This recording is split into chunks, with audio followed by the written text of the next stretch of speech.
Hello everyone, welcome back to my channel, I'm Min. Today I'm gonna chat about another case that got turned into a movie, and this one went down in Hong Kong. Like I said in this video, I'm a bit scared of pronouncing Cantonese names because I'm not very familiar with the pronunciation. In today's case, there are gonna be loads of names with Hong Kong pronunciations, so I will just stick to calling the pips involved by their Mandarin Chinese names. Sorry.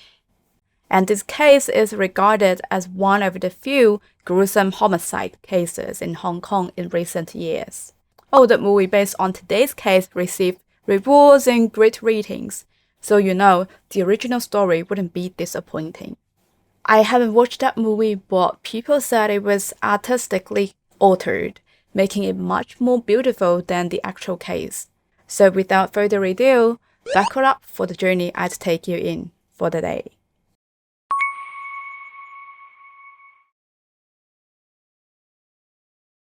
On the 29th of April 2008, this 16-year-old girl named Wang Jia Mei had been missing for 3 days. Her family had searched everywhere but couldn't find her, and it had already existed this 48-hour requirement for reporting missing persons. So finally, they called the police. Wang Jia Mei wasn't originally from Hong Kong, she was from Hunan province in China. Her mother got remarried when she was about 3 years old, but her mom brought her to Hong Kong when she was around 14. And before that, she had spent a bunch of her primary and secondary school years in a boarding school in Dongguan City, Guangdong province in China, which shouldn't be too far away from Hong Kong geographically, though she wasn't with her family around during her teenage years. And that experience could have brought her this massive loneliness feelings. Growing up feeling lonely as a teenage girl, I think many girls tend to become quite sensitive. Like a cautious young animal, they maintain a certain awareness towards the people around them and are less confident and more quiet than most people. So in 2005, when Wang Jia Mei was finally moved by her mother to Hong Kong at the age of 14, it was a big change from being in a closed boarding school to an environment that was completely unfamiliar to her. She would be living with her mother, her sister, who was about 19 years old, and her 64-year-old stepfather. And to top it off, they were living in a public housing provided by the Hong Kong government for low-income families. Compared to her previous life in mainland China, even in a boarding school, I can imagine that there was more personal space available than living with a whole family in this tiny Hong Kong public housing. Her 64-year-old stepfather had a very low income, so Wang Jia Mei's mother had to scrounge for extra money to support their household. Facing the sudden increase in the number of mouths to feed, Wang Jia Mei's stepfather, who had a small income, would always argue with her mother about expenses. Unable to find peace, Wang Jia Mei started thinking about leaving home for the first time. During that tough time, her sister was Wang Jia Mei's only emotional support. Late at night, the two sisters would often lie on the narrow bed and share their secrets. It was during these moments the other sister first found out about Wang Jia Mei's dream of being a model. If life had gone as usual with her excellent grades, Wang Jia Mei could have made her dream come true by studying at an art institution. In her sophomore year of high school, she snagged the highest academic honor, a fancy purple agate trophy. But even with the trophy and certificate in hand, her family's financial struggles and constant parental arguments remained unchanged. Despite her stellar grades, Wang Jia Mei still felt unsure of herself because of the family issues. When dealing with teachers and classmates, maybe to hold on to a hint of youthful pride, she often came across as stubborn and uncompromising. Others saw her as someone who was hard to get along with. Family drama went down the drain when Wang Jia Mei was about to graduate from high school. Her stepfather's violent behavior got worse, and he even had the audacity to ask her mother to go dumpster diving to make ends meet. To keep her mother safe, Wang Jia Mei made a bold decision to drop out of school and started slinging burgers at a fast food joint to help out the family, because she was young and pretty. Idle men would often specifically request Wang Jia Mei to take their order, so they could touch her hands or, very close to her, scamming to take advantage of the young girl. Although the store manager saw everything, he still treated the girl as a tool to attract business, at most giving her slightly higher hourly wages when settling her pay. Having just finished school, Wang Jia Mei honestly realized this mistaken truth, that attractiveness could be traded for money. To leave home early and provide a better life for her mother and sister, Wang Jia Mei discovered an online modeling training institution.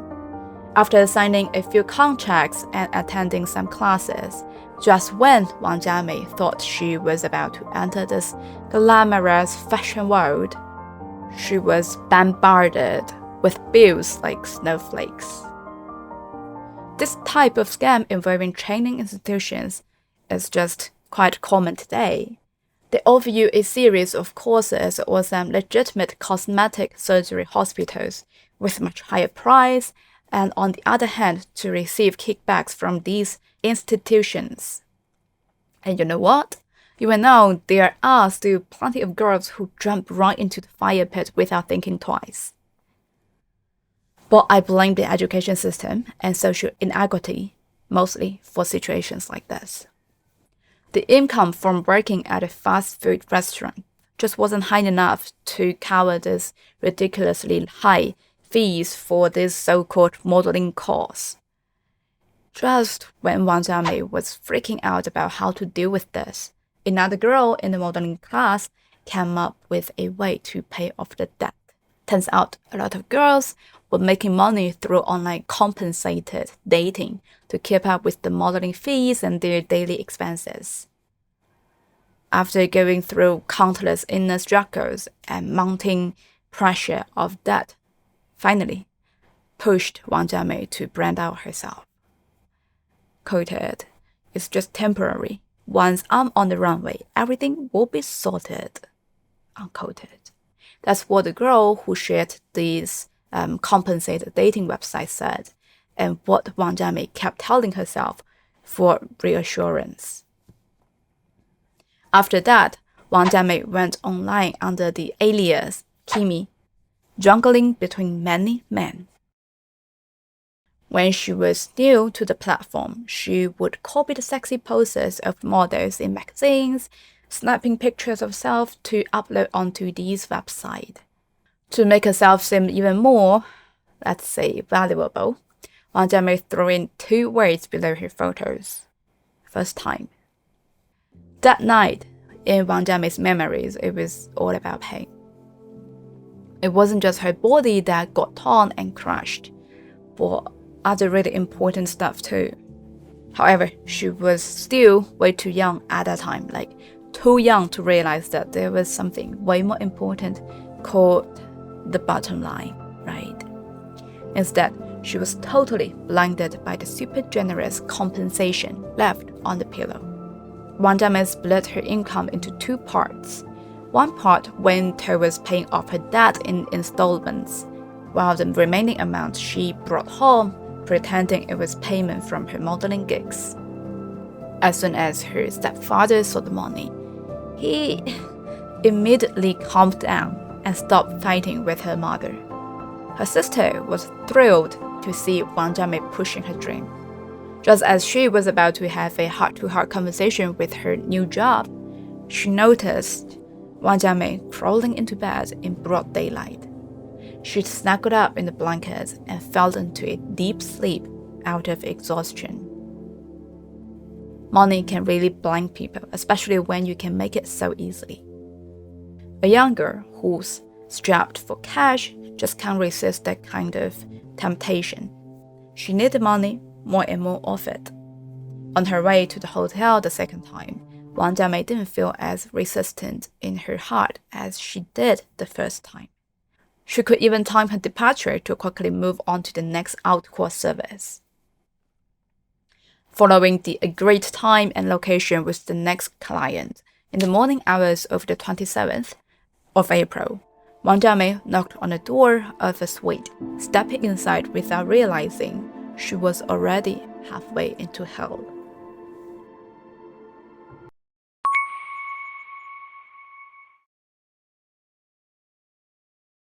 The dude waiting in the suite was called Ding Qi Tai, 24 years old in 2008.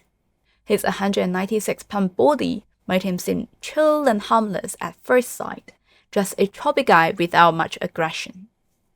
But to those who knew him well, he was no friendly giant. Since he was 16, he had been hanging out with the wrong crowds. Despite his sharp and quick-witted nature, he had managed to do well for himself, earning approximately 20 to 30,000 Hong Kong dollars per month. Some of these came from his stuffed toy business, while some were sketchy earnings from smuggling cigarettes and pirated discs. Someone who didn't bother with the academia but still managed to live comfortably couldn't really be called dumb, could he? However, Ding Qi Tai was kind of introverted and didn't have many friends. He also had a pretty intense personality, getting easily angered by even the smallest things. If someone accidentally offended him, he would completely lose it and start shouting profanities with a twisted expression. Actually, Ding Qi Tai's lack of self-control went way beyond just that.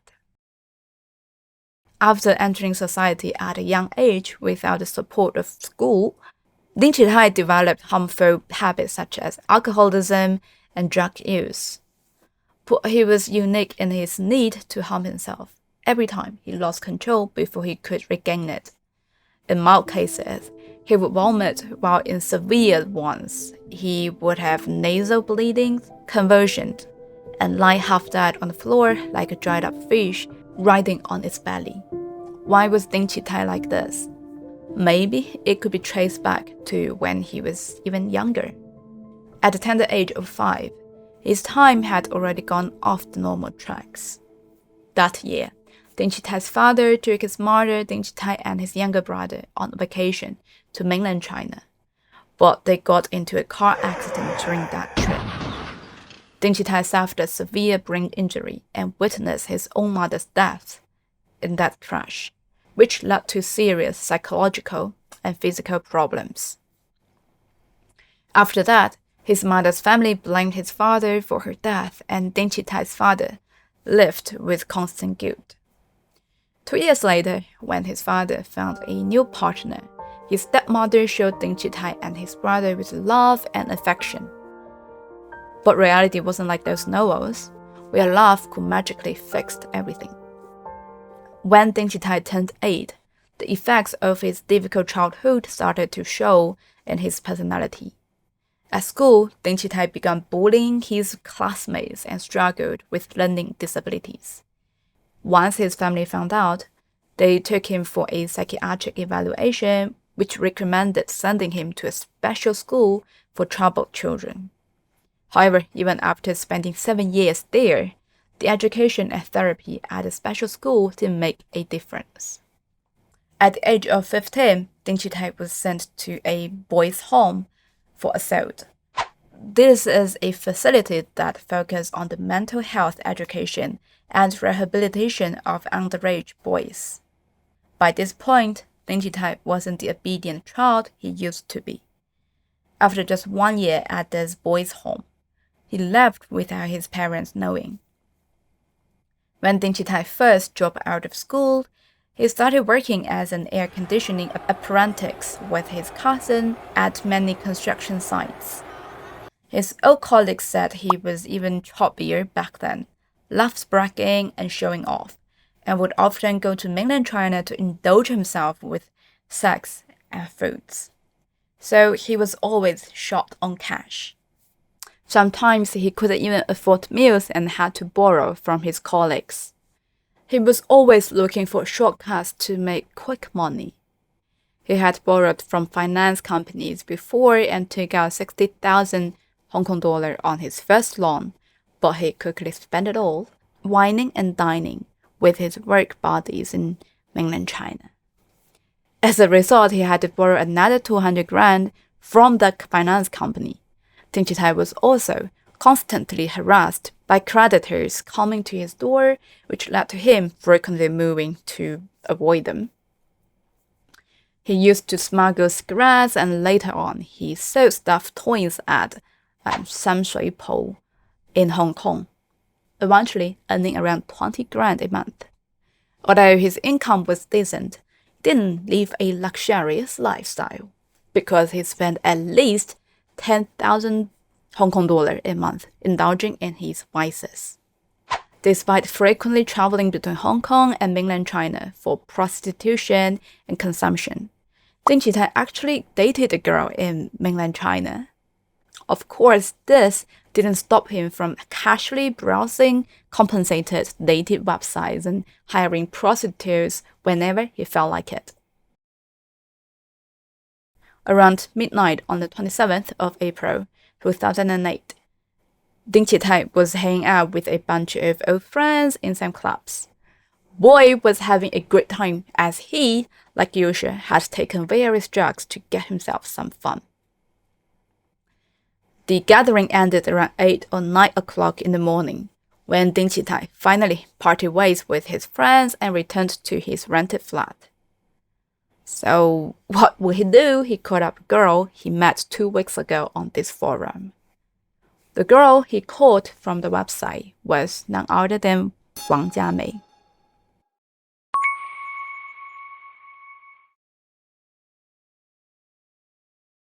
Ding Qi Tai invited Wang Jia Mei to have some drugs with him when they met in his apartment. After all the curtains were pulled closed and the final light in the room was turned off by him, Wang Jia Mei, who was trying illegal drugs for the first time, felt her consciousness slowly fading. Just before she slipped into darkness, she caught a glimpse of Ding Qi Tai's face, which had a crazy twisted grin on it. And he put his hands around her neck. It was so tight. Time flew to 3 p.m. that afternoon when Ding Qi Tai finally woke up. He saw the girl still seemed to be asleep on the other side of the bed. Impatiently, he urged her to take the money and leave quickly. He nudged her a few times, but she didn't respond. It was only when Ding Qi Tai grabbed the girl's slender shoulders and turned her over that he realized she had stopped breathing and had no warmth left. What should he do now? If he was caught, he'd be in jail for life. Or possibly the death penalty. No way he wanted either of those. With this thought, Ding Qi Tai managed to calm down. After pondering for about 10 minutes, he got up and went to the kitchen to grab various knives and tools. Ding Qi Tai's hands moved steadily and methodically as if the girl was a broken doll in his shop. He effortlessly removed the stitches, took out the stuffing, and reshaped it. In another 6 hours, a girl named Wang Jia Mei would no longer exist as she was in the world. He chopped her into tiny pieces so that they would be flushed down the toilet. However, large bones in a human body can't be chopped into very tiny chunks with household knives and tools, right? Hydraulic presses can do it, of course. TikTok had shown many videos of these machines crushing everything, but I digressed. Anyway, back to the story. So he bagged all of those big pieces of her. Then, after patiently waiting until about 10 p.m. that day, he finally left his flat, thinking that if he took a taxi, he might run into some random police checks. Since he was carrying her head, he wouldn't want that. So he took the bus instead to this Kowloon City pier. When he arrived, Ding Qi Tai finally got to toss Wang Jia Mei's soft head into the pitch-dark sea. Feeling relieved, he then turned around to catch a cab home. Afterwards, to cover his tracks, Ding Qi Tai sneaked into nearby food markets twice, mixing the girl's remaining body parts into the pots for sale. Well, mix it with those pots that left in the stock in the markets. Any stall owner would consider themselves lucky to receive some extra pounds of meat from the distributors. Completing all of this, he returned home and meticulously cleaned up the scene. He began to disposing of any object that were stained with blood. Next, he proceeded to destroy all the personal belongings, such as the ID card and phone that could potentially identify the girl. In Wang Jia Mei's handbag, Ding Qi Tai stumbled upon a stack of cash. That's like 3,000 Hong Kong dollar the girl had made from her previous client. Without thinking twice, he pocketed all the cash for himself. It had been 20 hours since the murder. After cleaning up the crime scene, Ding Qi Tai plopped down on the bed and dozed off into a deep sleep. When Ding Qi Tai woke up the next day, he really hoped that Wang Jia Mei's death was just a nightmare, but all the crime scenes kept playing in his head like a movie. He felt like he would go crazy if these nightmare things kept happening to him, so he gave a call to a friend to spill the beans.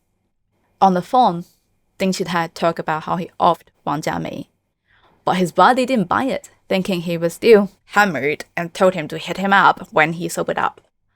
In the next few hours, the worked up Ding Qi Tai called his friend a bunch more times, sometimes claiming he did the deed, other times saying he was just messing around. Maybe, used to his nonsensical rants, his friend didn't take him seriously. 10 days after the killing, thinking he got away with it, scot-free, Ding Qi Tai decided to act like nothing happened to ease his guilt and went back to his old life of partying and debauchery. It wasn't until the 3,000 he wiped from Wang Jia Mei's stuff was almost gone that Ding Qi Tai found himself in handcuffs. The person who ratted him out to the cops was the friend he spilled the beans to, Xie Yande. So get this, just a couple of days before Ding Qi Tai got busted, Xie Yande happened to come across some online news about a girl who went missing. And the description of the girl, the time and the place of her disappearance, all matched exactly what Ding Qi Tai had told him on the phone. Better late than never. Xie Yande wasted no time and called the cops right away. Actually, while Wang Jia Mei's family has reported her missing to the police, they didn't have much information to provide. There were hardly any leads, so the case didn't really move forward until Xie Yande's call came in and pointed the police in the right direction. The media started talking about the case, and people went crazy. Restaurants and cafes near where the body was found, and even housewives at home, emptied their freezers of frozen meat, scared that they might have accidentally eaten human remains. Just to give you an idea of the enormous impact, even to this day, when Ding Qi Tai's name is mentioned in shops near the location of the crime, people still do this chopping gesture with their hands. These demonstrate the extent of the psychological trauma caused by his terrible acts to the public. To stop the bad effects of such murder and mutilation case, the police announced loudly that they would form a big investigative team to look into the case.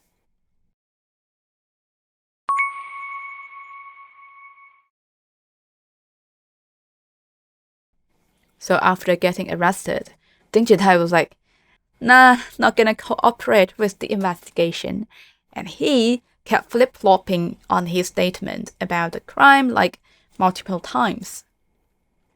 When recreating the crime scene based on his updated versions, a lot of details didn't quite match up, which got people thinking that he might be messing with the police.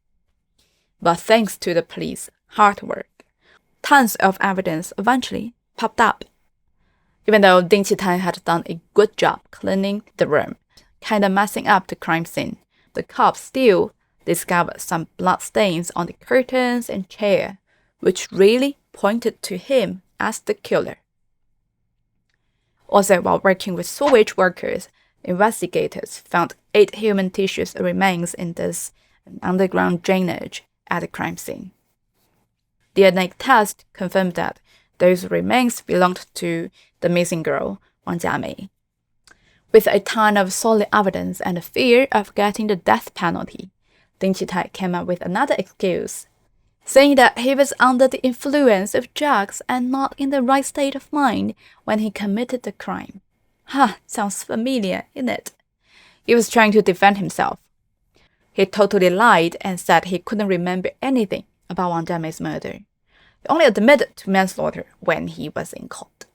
Despite his strong denial, the jury did not believe his claim that drug use caused him to lose control and become violent.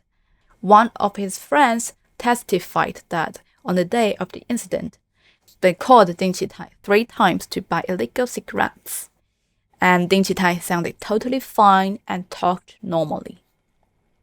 Finally, the court found Ding Qi Tai guilty of planning the murder and gave him a life sentence without the possibility of parole.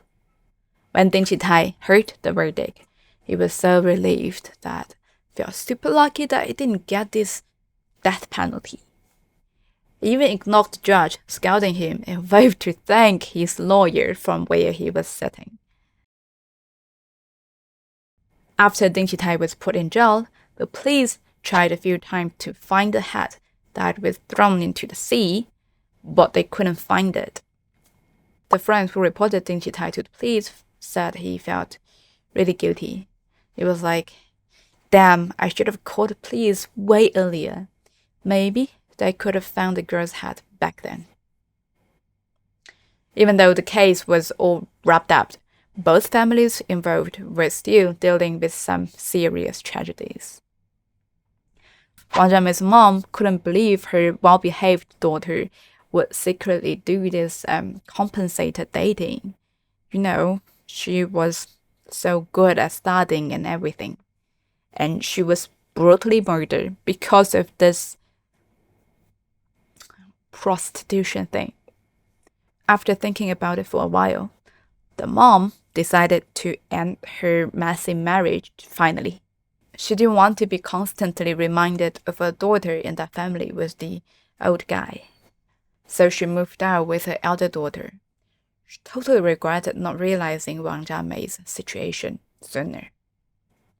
If she had made the decision to divorce earlier, maybe this whole tragic thing could have been avoided. Life can be so messed up sometimes. Nothing we can really do about it, apart being positive about solving problems, I guess. On the other hand, Ding Qi Tai's old man still had to hustle outside the court for his boy while grinding away to put food on the table. His health, which was already in a sorry state, went downhill fast after the whole ordeal. 3 months later, he kicked the bucket because of illness. Ding Qi Tai, locked up and all, didn't even have a chance to catch a glimpse of his pups for one last time. Handcuffed, Ding Qi Tai could only dash to pay his respects at his old man's funeral under the watchful eyes of his captors, before being whisked away in a jiffy.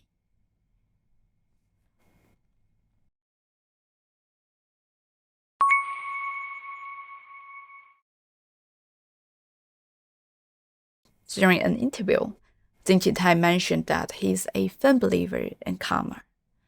According to him, his father's passing is payback for exactly the crime he did. He's ready to spend his entire life behind bars. But when he witnessed Wang Jia Mei's sister crying in court, he felt terrible and wanted the interviewer to apologize to Wang Jia Mei's family for him.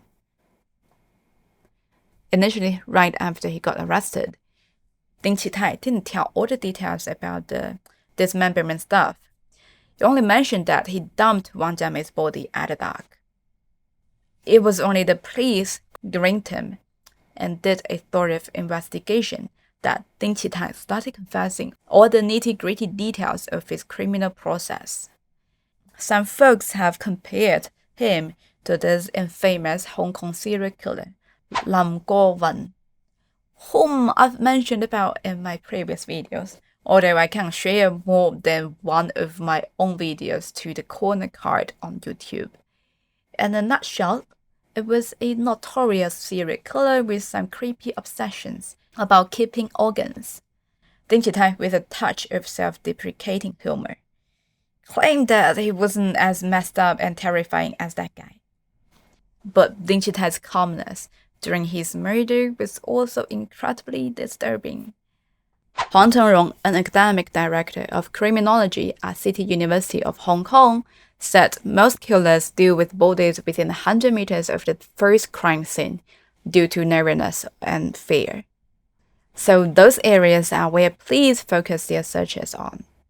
But Ding Qi Tai slowly and gradually disposed of the body over a very prolonged period, utterly devoid of humanity. He was extremely methodical throughout the process. So many other killers hide bodies of their victims in their own homes or yards, which can increase the chances of discovery in any incident, really. But Ding Qi Tai's approach was to dismember and discard the different parts across Hong Kong, piece by piece. Who on earth could round up all the scattered pieces of the poor victim in such a massive city? When people talk about Ding Qi Tai later on, many of his friends said he was pretty smart. One person even said that he was really quick and smooth with his words, and that he could have been a great salesperson if he had chosen a different path. But everyone who knew Ding Qi Tai also agreed that he had a tendency to act on impulse. Xie Yan, the friend who reported him, mentioned that although he didn't personally see Ding Qi Tai do anything too impulsive while under the influence of drugs, he did notice that Ding Qi Tai had a short temper and would swear when he was angry. Who wouldn't be swearing when angry? Even though some could have higher threshold to be angry. But if you're poked, you'd naturally swear. Well, I do. But in the meantime, Ding Qi Tai also enjoyed being himself and was quite shy, genuinely. Other people who had worked with Ding Qi Tai said he was a bit strange, but easy to get along with. When he occasionally said something negative, they just took it as a joke, and no one really got offended. After getting arrested, Ding Qi Tai kept on saying that his decision to cut up the body was dumped and didn't agree with the cops who thought his plans to get rid of the body was well thought out. Then why do you think he did that? I reckon it's probably because he realized how foolish he was acting. Maybe he acted on impulse when he killed the girl out of rage. Maybe he acted on impulse when he spent a whole 6 hours chopping up the body. And it was probably another impulsive move when he spilled beans to his friend. One phone call was enough. He called his friend multiple times to give him all the grisly details of his crime. Of course, his friend said Ding Qi Tai didn't seem to be bragging or enjoying what he did during these phone calls. Compared to other crazy criminals, Ding Qi Tai didn't try to justify his wrongdoing too much. He wanted to insist it was accidental manslaughter due to intoxication rather than premeditated murder. So like if he hadn't messed up and slipped about this whole dismemberment thing to the police when they were questioning him, he could maybe use the excuse of passing out because of some crazy drug trip to get a lighter punishment. He kept saying that the murder was just some random drug-filled impulse or whatever. Just a quick reminder, when I introduced Ding Qi Tai's background earlier, I mentioned that he claimed to have a girlfriend in mainland China. Well, his visits to mainland China were mostly for prostitution and hanging out with his Hong Kong friends. It's not like he had many opportunities to randomly meet and fall in love with an ordinary girl.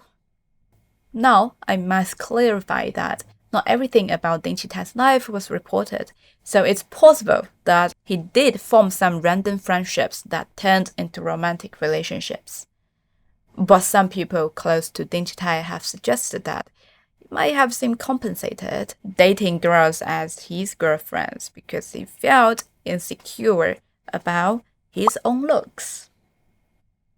Keep in mind though, these girls mentioned here are not necessarily the victim in this case or his alleged mainland girlfriend. And according to Professor Wang Chengrong from City University, Ding Qi Tai's excessive involvement with prostitutes could have triggered a violent outburst if their comments happened to touch on his deep insecurities like his looks. There's this tiny thing that happened during his dismemberment of the victim.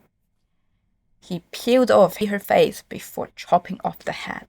According to Ding Qi Tai, when he was asked about the face, he simply put it as he didn't want to see her face. However, there are various ways to avoid seeing the face during the process, right? Like cover it with a mask. His actions actually go completely against logic, and there's a strong vibe of hatred and venting. The extreme way he dealt with not wanting to see the victim's face really shows how much he intensely disliked her. Of course, later reports also mentioned Ding Qi Tai saying he saw Wang Jia Mei's eyebrows still moving when he was checking on her, which contradicts what most media previously reported about him, claiming he only realized she was dead after he regained consciousness. So this just goes to show that Ding Qi Tai was really full of contradictions and impulsiveness. With these different accounts, it's really hard to say, even now, which one was true and which one was false. When Ding Qi Tai killed Wang Jia Mei, it was like a hollow, out-of-control soul devouring a weak and helpless one. Did he really not want to see her face? Or maybe he just didn't want to face himself in her eyes? What do you think? Drop me a comment and let's talk about it. Thanks for watching, like and subscribe, I'd appreciate it so much. And I will see you in my next video.